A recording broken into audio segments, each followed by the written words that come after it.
Welcome to the Stewardship Leader Podcast, brought to you by the Christian Stewardship Network. CSN exists to teach and equip church leaders the biblical perspective on finances so they can speak with authority, confidence, and integrity. To learn more, visit us at christianstewardshipnetwork.com.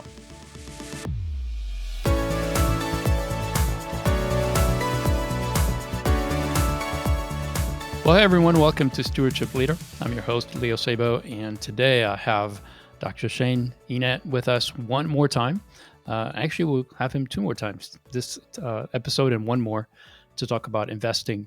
And if you've missed our last two episodes, I encourage you to go back and listen to those in order because we're going to pick off from where we left off. Shane, why don't you say hello? Yeah, thank you for having me, Leo. It's so fun to talk about investing, my favorite topic. Yeah, my pleasure. Glad that you could take the time to be with us. Why don't we do a quick review of what we did the last couple episodes, and then I'd like you to jump into week 3, which is on Christian Investing Marketplace. Sure. Yeah. So the first week we talked about the history of investing and how it's kind of evolved over time. And, it began with, at least I started with the ancient Greeks, and it goes back farther than that. And even today we'll talk a little bit about some real ancient history. But just how it kind of evolved from thinking that people either had money in surplus or they didn't. And so investing was just a question for those who had money. And when they did have money, it was not really investing. Could be used for, political to kind of gain power or further the institutions of government, or for education, or for the luxurious life, which Aristotle called a perversion of the good life. As we got more and more developed, we moved towards more individualistic, more democratic processes that allowed people to actually gain wealth through investing.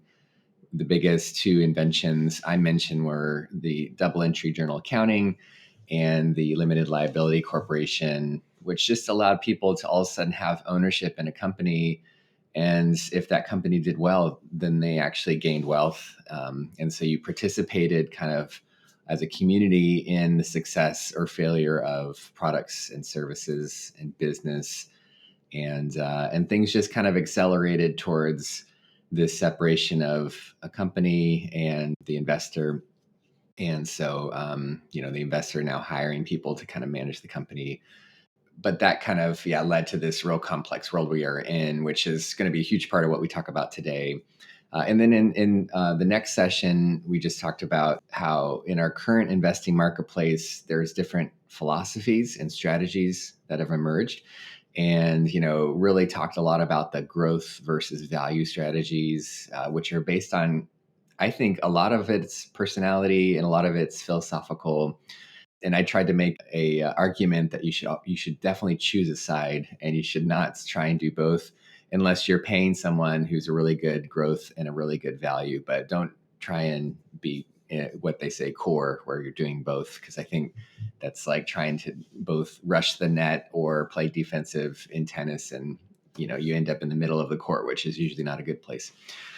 Today, I wanted to kind of go into, so we talked about modern strategies, but I also want to show how the church and how Christians have kind of evolved the Christian investing marketplace, or just the investing marketplace in general.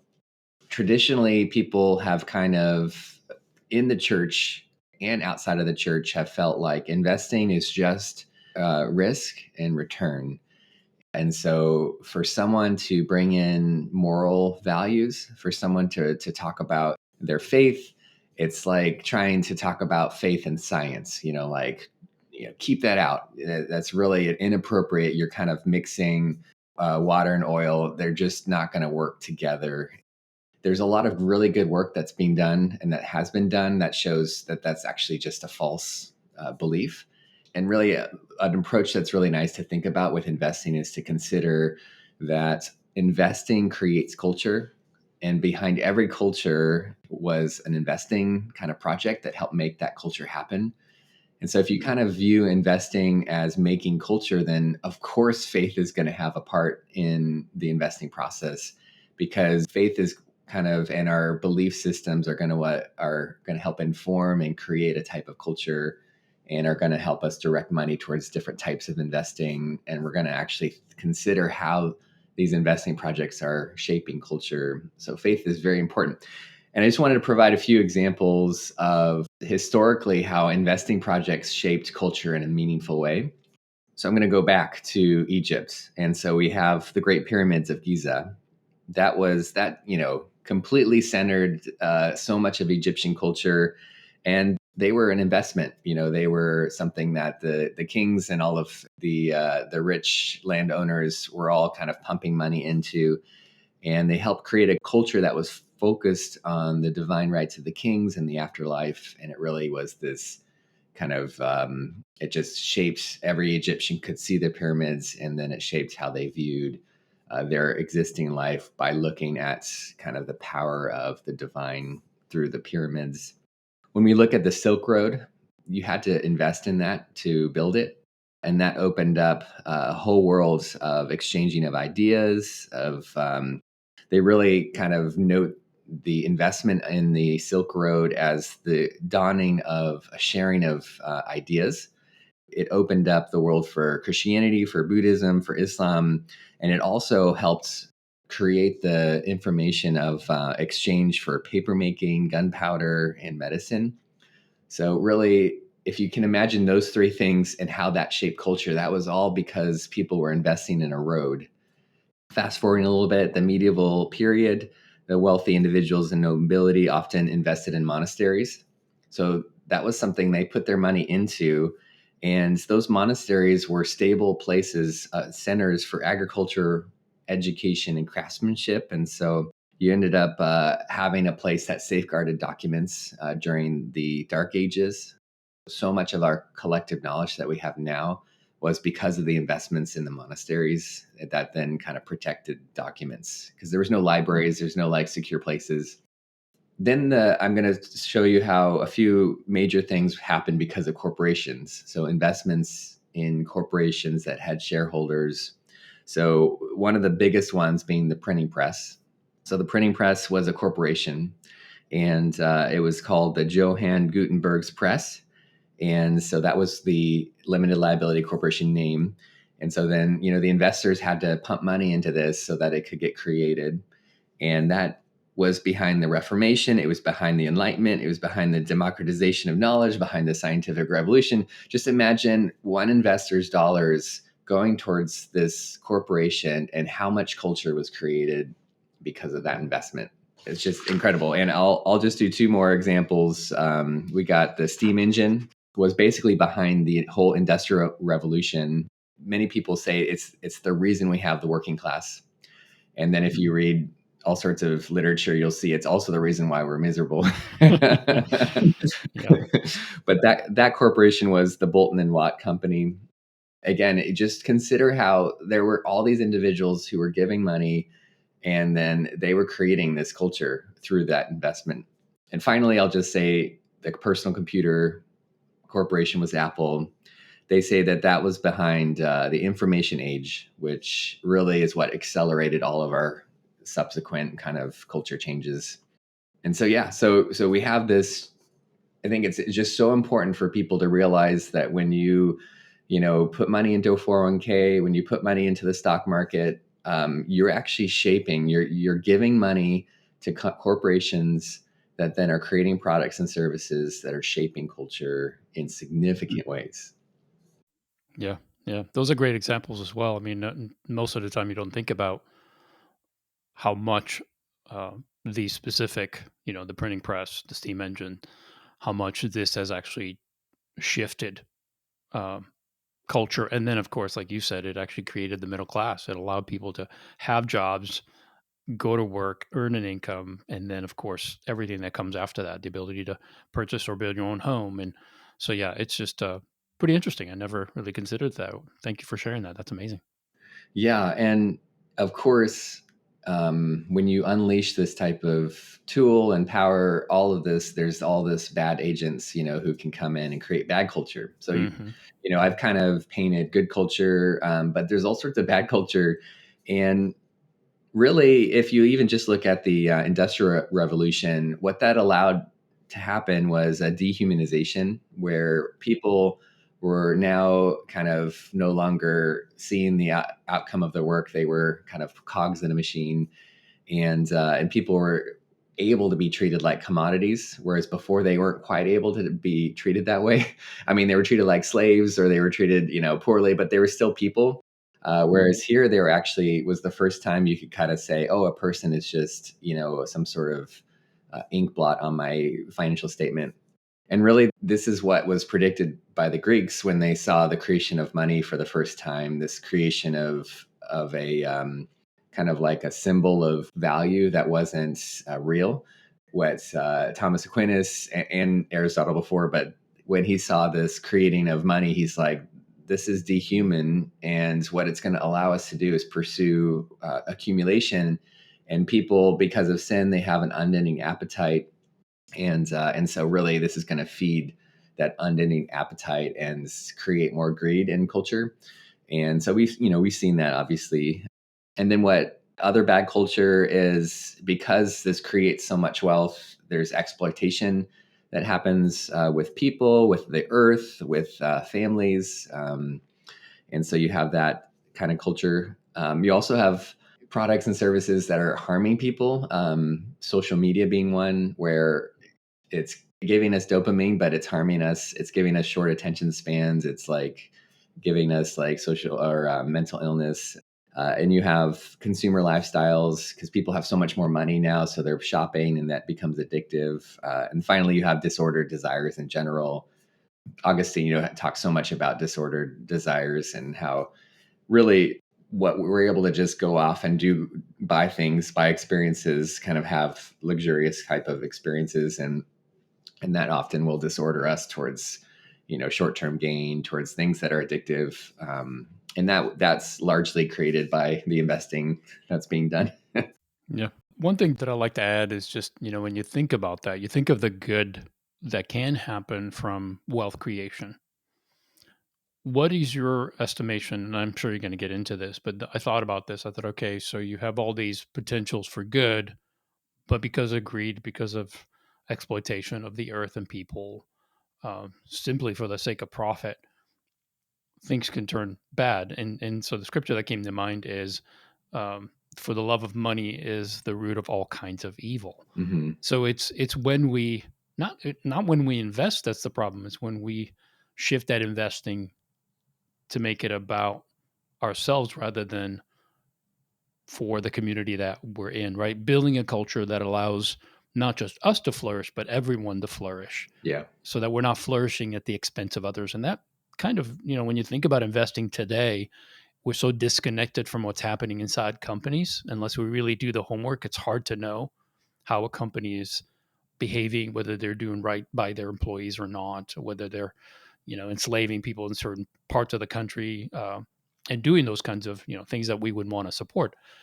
But it is something that we have to be aware of, because when we do invest, like you said in the previous episode, we actually buy into and support this company to do what they're doing. So anyway, didn't mean to stop you where you're at, but I just wanted to emphasize how it's not investing that's bad. It's the human heart, Yeah. and pursuing those things that obviously would destroy our culture rather than build it up. And to go into Genesis, God created all this beautiful things, each day, and He was creating, and then He stops, He rests, and then He basically says, "Imitate me. Go ahead and do a co-creation. Go ahead and work and watch over the land." In Genesis 2, and He wants us. We really can draw near to Him if we continue the creation process. Co-create, if you will, take the materials He's given us and go and kind of subdue the earth. And we're called to work it, and we're called to watch over it. So investing, to your point, is good. Investing is kind of like God wants us to further things. He's created all the material, and if you look at when He created the earth, He didn't just give Adam and Eve the gold. He says the gold is in the land, and there's a lot of debate among the scholars about why he kind of revealed that the gold was under the river. And he's like, it's almost like a treasure map. Here's where the gold is. And so for many people, they say, well, that's because God wants us to innovate. He wants us to create all sorts of, he wants us to work and to invest and then to extract and do it in a way that's within the limits of the earth that's God's made. And then the gold, as it gets extracted through our creativity, is going to glorify God through creating beautiful things, and even discovering how it is able to conduct electricity, and then discover how we're able to do all these cool things. And then we always take it too far in terms of going beyond the limits that God has set for us. And but Christians really were, as this investing machine was going, the Judeo-Christian culture was really the first to ever say, we should watch over what we're doing. We should consider how investing is affecting culture.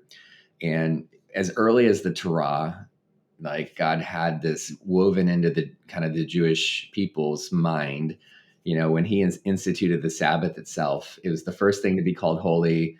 He's like, you can't just work, you need to rest. And I'm going to model that for you. And then he, established the Jubilee, which, was like, you need to let the land rest. There's a limit to how you can do things. And even though you think that you can just keep doing this, the land needs to rest, just like you need to rest. And the prophets going through, they kept talking about, you're exploiting for gain. The biggest sin of Sodom and Gomorrah was that they exploited the poor.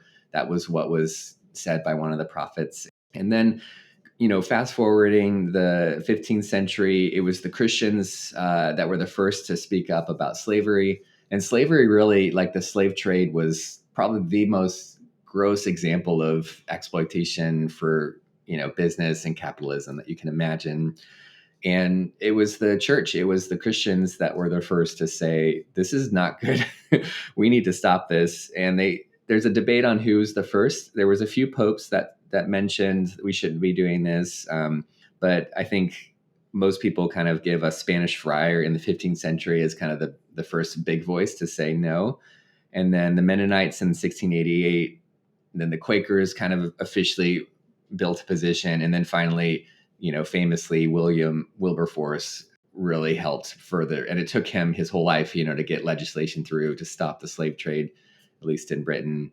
And so we have a really neat legacy, and people need to realize that it's the Christian church, and well, first it's, the Torah itself, and then the Christian church following that really was the first to bring in a watching over the land concept to our investing. And I'm just going to kind of evolve it to our current Christian marketplace, kind of where we stand today. So we had kind of the movement against slavery.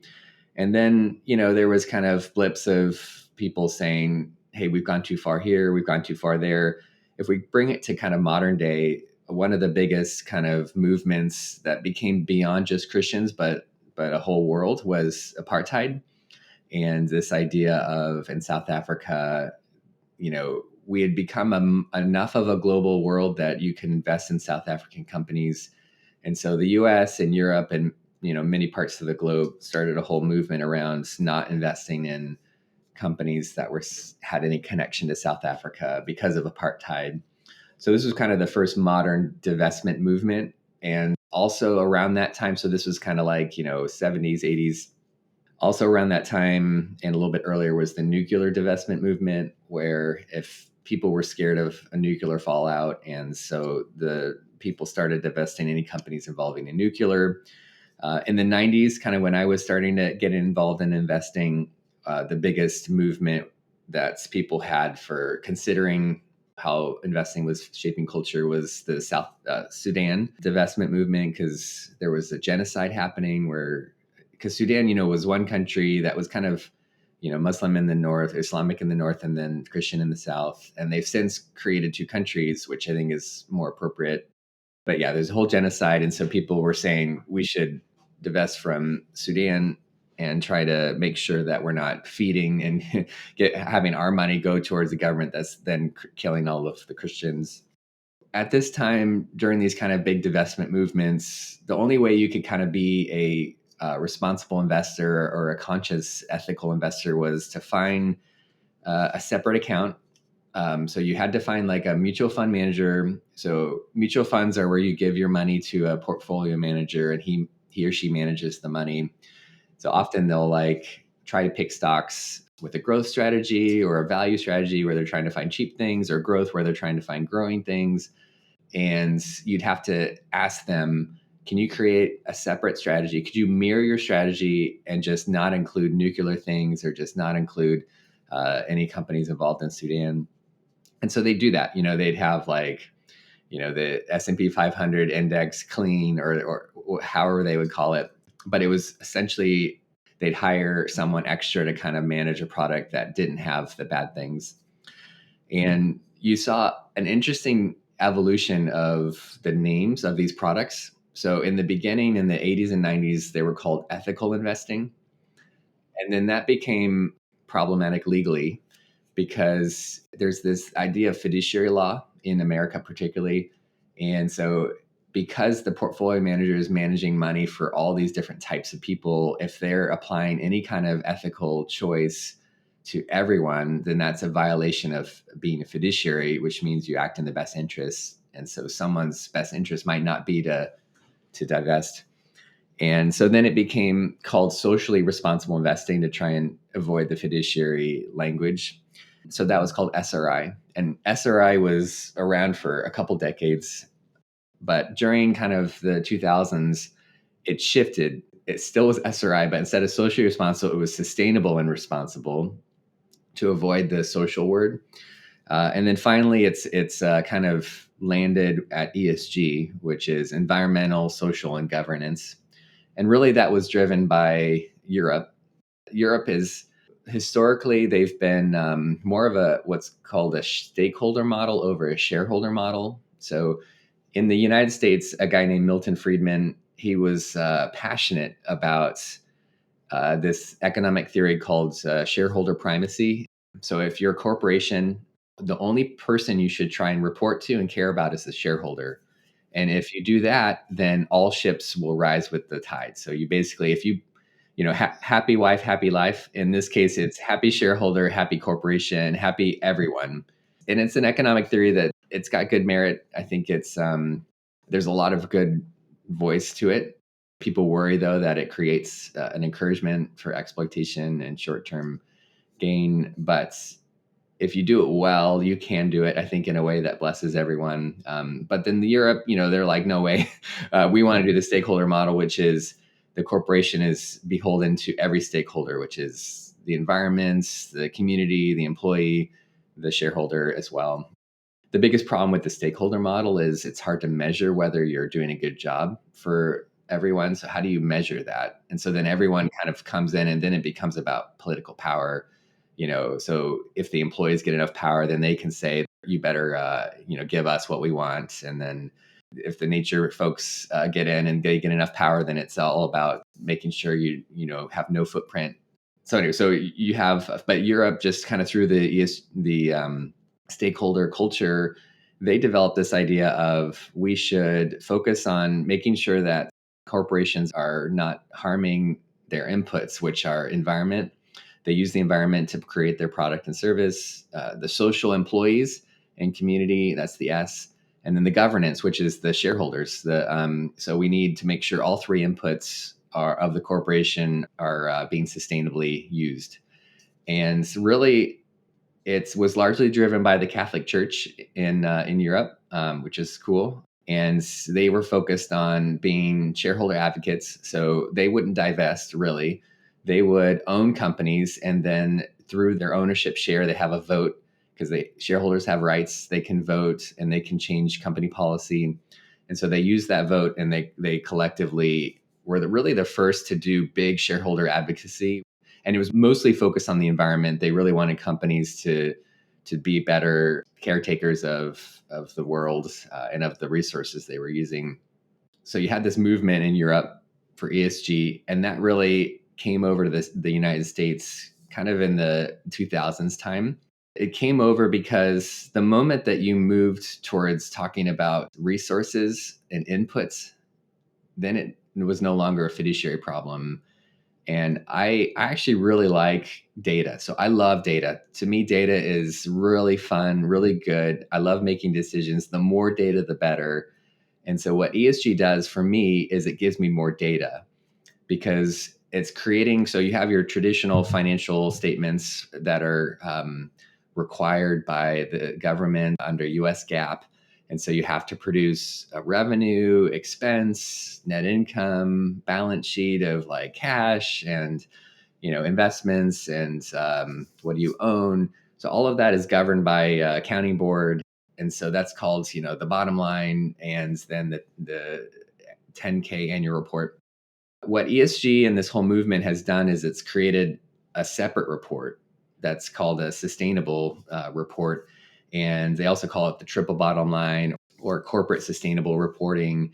And so you can download your 10K, which has all the traditional profit, equity, all those accounts that you're used to seeing.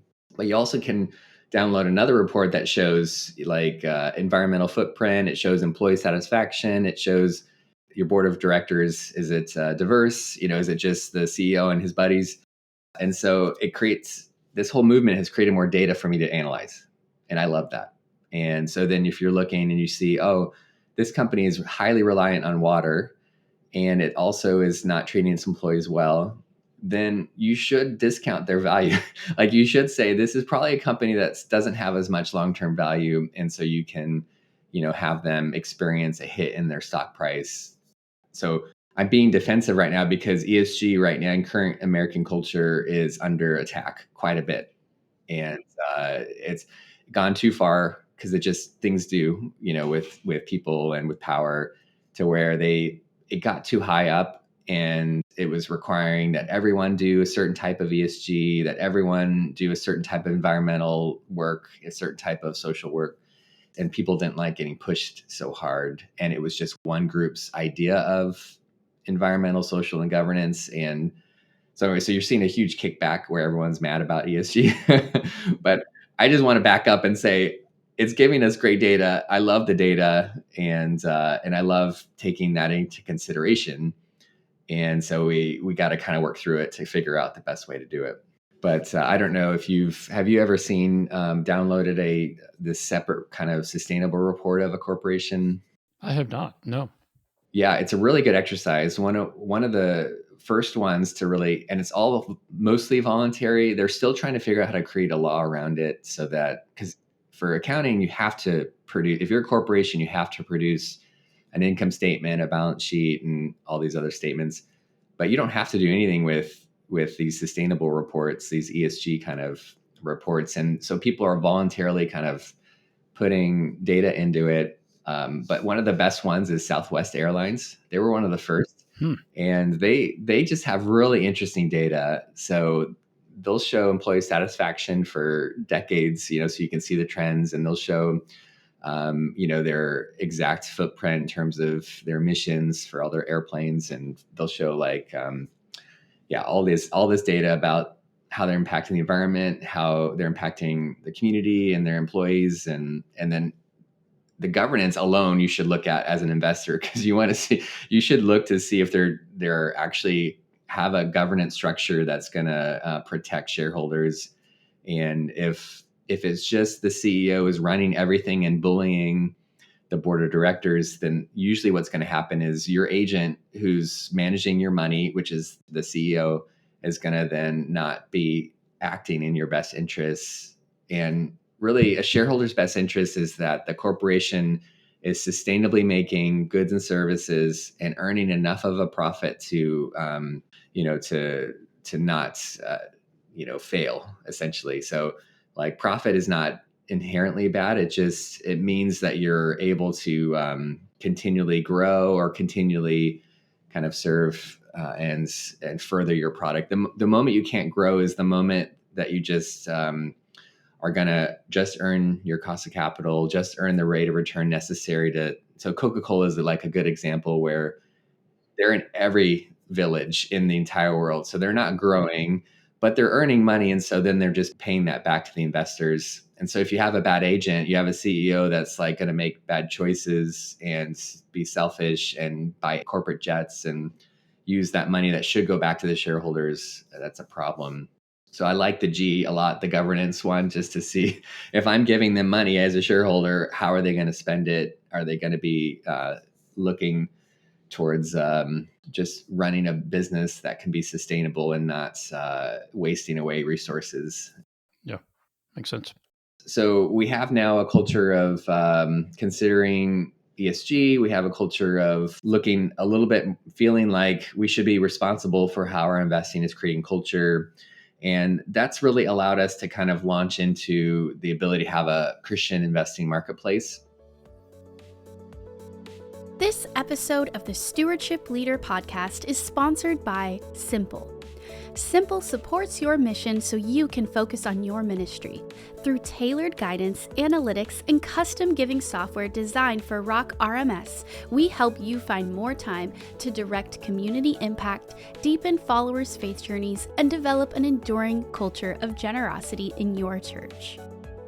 To learn more about us, visit us online at simpledonation.com. It was not really existent for most of my upbringing, and in the 90s there was a few products here and there that were called Christian, but to me they were like how you'd watch a Christian movie, whereas like old Christian movies, just you kind of plugged your nose a bit and you're like, all right. And then they weren't really movies. They just had a plot, and then all of a sudden they'd stop and do an altar call, and then keep the plot going. And so they, in my mind, the same thing where they just said, oh, let's put Christian on this thing. Let's charge 2%, which is an obscene amount of fee for products. And but thankfully things have matured. So let's talk a little bit about kind of how things have matured. I just want to mention Eventide is a really good mature group that's producing good mutual funds and ETFs, but they also have the Center for Faith and Investing. And what they do is produce research around this. And so if you ever want to go to the Center for Faith and Investing, their blog is great, and they have all sorts of cool things to read. Another group that's doing really good work is Kingdom Advisors. They're just bringing everyone together, and within the Christian church, people get really tribal, and they start to kind of fight, for the business, and they also like accuse the other party of being, your approach is sinful, your approach is to is like a Pharisee. So there's all sorts of people accusing people, but Kingdom Advisors, I feel like they're a safe place that have brought everyone together to kind of work together and think what's the right solution. We have really what helps move the Christian marketplace forward was the advent and popularity of ETFs, so exchange traded funds.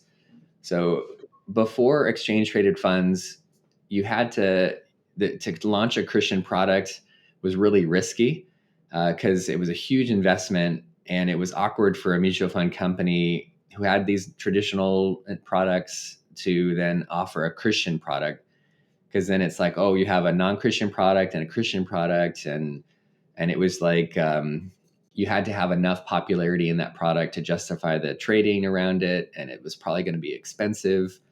But really, what the ETF did is it allowed small-time people, for $100,000, $200,000, you can launch your own product, and you don't have to have a trading group. You basically just have to have a list of companies, and you just give that list to to what's called an authorized participant, and that's like a group that already has a trading floor. They already are going to kind of make the product happen. And so like Goldman Sachs being one example, JP Morgan or some others. You just raise a little bit of seed capital, and then you create a list of what you think would be a good product that people would like. And then you can just launch it. And so all of these Christian kind of investing products started getting launched in an ETF wrapper. And so an ETF is a mutual fund that you get to buy like a stock over the stock market. And so it kind of instantly becomes accessible to the masses, because most people who are investing can kind of understand how a stock works. And really, yeah, you had kind of these new products. I was a part of the Inspire group that launched some of the first Christian ETFs, and it was just so interesting to see how relatively straightforward it was. It was just kind of like, if you could just come up with some sort of process for picking stocks, then, and now you're seeing all sorts of, I mean, just about every kind of thing you see ETFs for. So you can find an ETF for wrestling, or you can find an ETF for, people who are interested in ocean geography or oceanic kind of activity. You can find ones for just so many different types of people groups. And this is happening for religious groups, where every type of religious expression is getting an ETF, and political groups, every type of political group, is able to kind of launch their own ETF. And so then it's about marketing, and can you get your ETF out there? Can you get it popular? Can you get enough demand to then have it be cheap enough? So the fee is what they take. And so like a 1% fee is reasonable, but not as good as, that's like a movie, like a B movie. We want an A movie. An A movie is like a Vanguard product where you're only paying 0.05% per year. And so what we've seen is, as these ETF products have kind of developed, and there's also some really good mutual fund products as well, but the fees have come down. And to me, the fees are what's key to making this actually mainstream, making this actually where people would actually want to watch the movie, and participate. So in general, when you're looking at what does it mean to be a Christian product, there's three things that's happening that's different than a traditional kind of mutual fund product. So let's take the S&P 500. So the most popular investment product in the world, where people will look to the Standard & Poor's company, and the Standard & Poor's company creates a list. And the list is the top 500 companies in the US. And so they have all sorts of criteria for, how do you deserve to be the top 500? It usually has to do with how long you've been around and whether you're growing your revenue and a few other things. I remember when Google got in for the first time, and when Facebook got in for the first time, and you usually start out outside and then you grow and then you get in. So you can then pay a portfolio manager who is usually attached to a company, so like Vanguard, and then they will buy the 500 company. They'll pool a bunch of investor money together, and then they'll buy those 500 companies. And so then as those 500 companies go up or down, then your product goes up or down with it. And they'll use all sorts of computers and algorithms to proxy it, so you don't have to actually buy the total 500, or they'll have some variation. That's a traditional product. Just let me get exposure to the top 500. If the US does well, I'll do well. If the US does bad, I'll do poorly. And so a Christian product is going to start to do things differently. Let's say they're wanting to get exposure to the top 500. They're going to be engaged in, so there's three things. So there's shareholder advocacy, there's negative screening, and there's positive screening. So probably the first step that most products do is they look at the investable universe for their mandate, which could be these top 500 or top 500 companies. And they're going to say, all right, let me screen these investments and see what's going on. Let me watch over them a bit. And depending on, my faith background. So let's say you're Lutheran versus Baptist versus Christian. If the product is specific enough, then they'll have kind of biblical, mandates about it. So like a, Lutheran biblical worldview would be different than a Presbyterian traditionally on a few social issues. And then like a Baptist might actually consider alcohol, might want to screen that out fully. Whereas, a Presbyterian, they're making alcohol. So historically. And so so then they'll do the negative screen. They'll figure out what of this 500 should we not own? And so then those are out.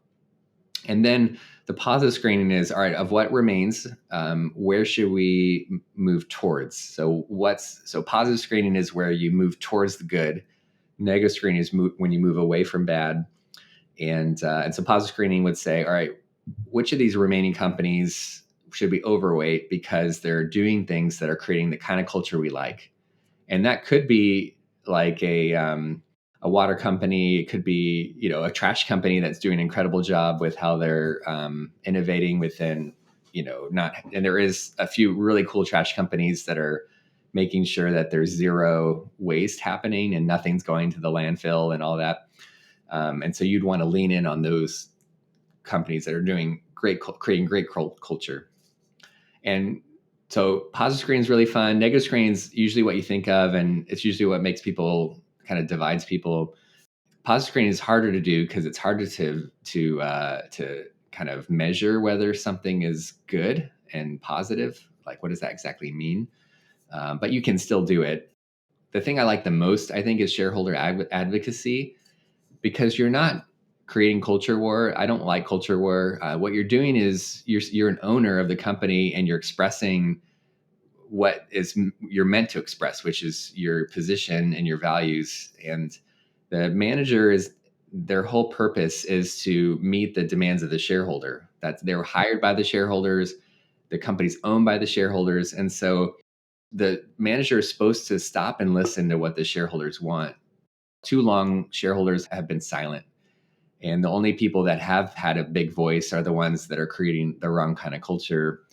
And so then when Christians come together and actually start to voice their shares, and then managers, they stop and they'll listen and they'll consider. And there's so many things that they will do. And there's just a lot of really cool ways that culture changes when shareholders get together and voice.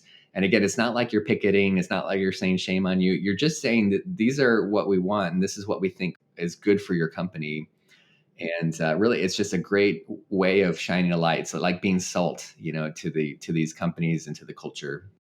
It's very interesting. You don't really think about it when you're investing in something like that, but as a shareholder, if you don't express both your pleasure or displeasure on how the company is operating, and not just from a financial standpoint, but like you said, if you're looking at the culture they're creating, the value they're adding, and that they're not doing harm, something you would not want to be part of, then how would they know, right? They're just literally acting based on the feedback you're giving them. So if they're not hearing anything, and if they're hearing from the wrong side that are consistently saying, do this will create more profit, they're going to be like, well, that's what we're hearing from our shareholders because everyone else is being silent. Yeah. So very, very good point that we need to be involved, not just by investing, but sharing our thoughts and our values with these companies so that they know this is overall why we're investing in their company in the first place.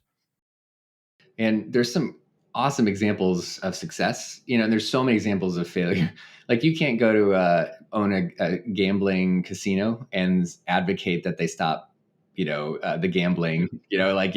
It's a bit of a failed, like, shareholder advocacy is just not going to work for if you are morally against gambling. You think it destroys families through the addiction. Like, you can't go in there and make them stop. No. But I mean, that could be more of a government type of role where you really restrict the gambling.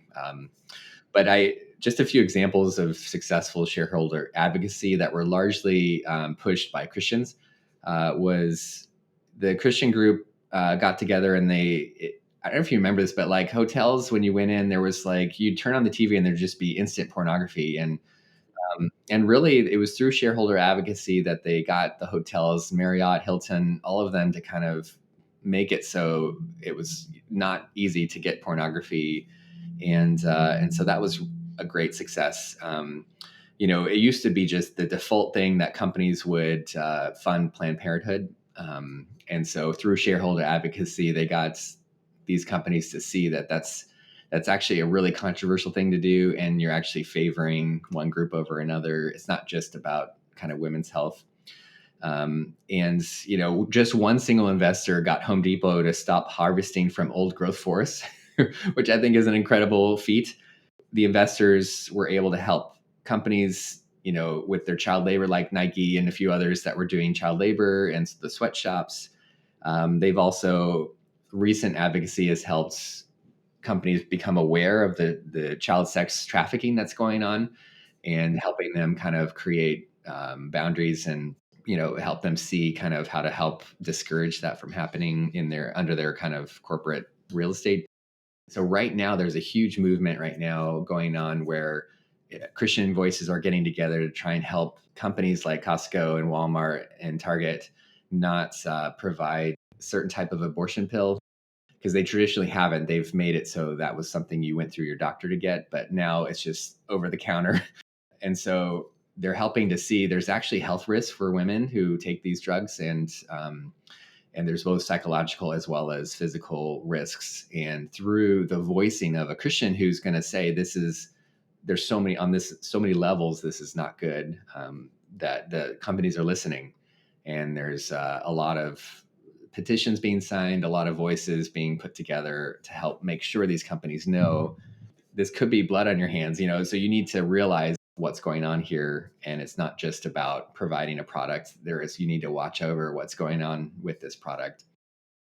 So for me, I started screening my investing. I started looking at, oh, this company is producing pornography, or oh, this company is actually creating a marketplace for aborted babies, and using the stem cells to then now incentivize abortions. And so that just kind of, it stirred me and made me want to make sure that how I'm getting profits is not creating bad culture.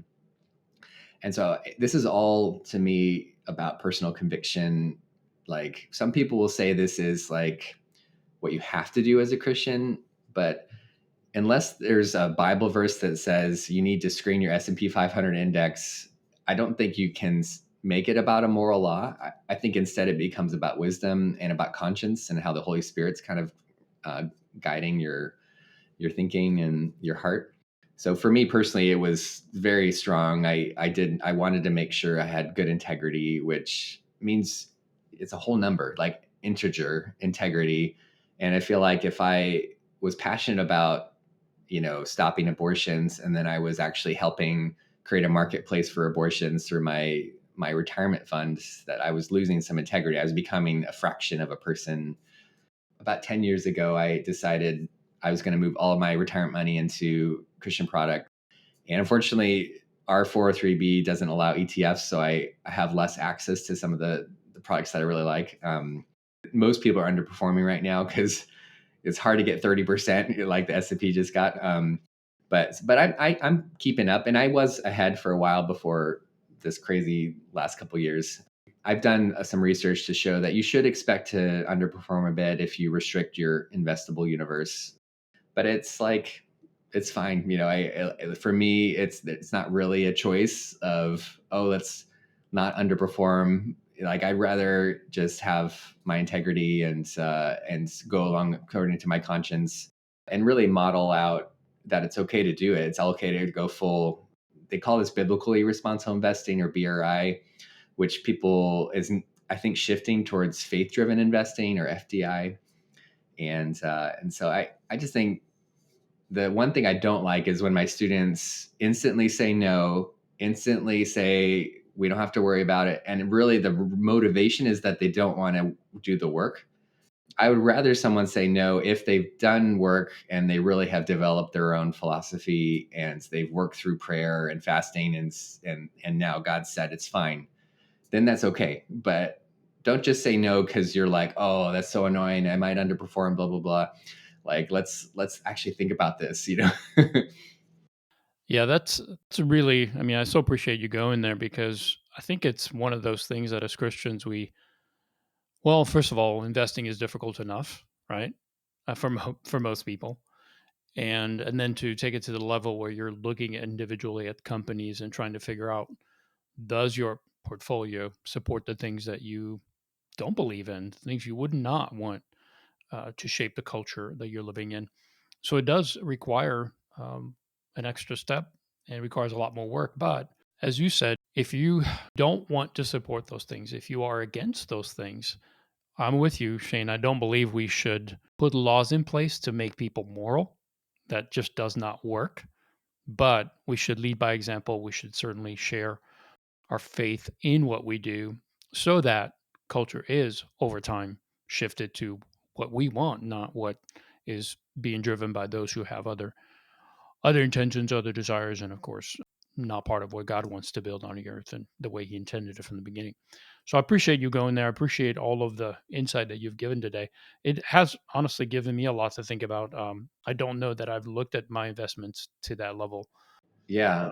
Let me just provide three screeners that you can do that, just kind of, and again, it's the information you get to kind of think through. And a lot of times when something is a flag on a company, I actually disagree. I don't think it should be a flag. So, we have a student investment fund of $250,000 that our students at Biola manage, and we go through the screeners and we'll have debates. Is this something worthy of divestment, or is this a reason we shouldn't consider this company?